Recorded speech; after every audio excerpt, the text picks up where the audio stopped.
Welcome to a Foxy Tech Tips tutorial on updating your About Me page on PS4.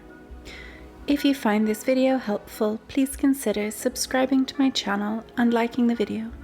From the dashboard of PS4, go up to the control panel and swipe to the right until you get to Settings and open them. In Settings, select Account Management. Next, select Account Information. Now scroll down a bit and select Profile.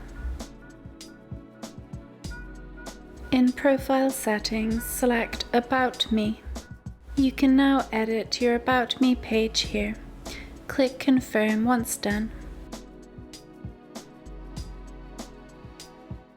Your About Me page on PS4 has now been updated.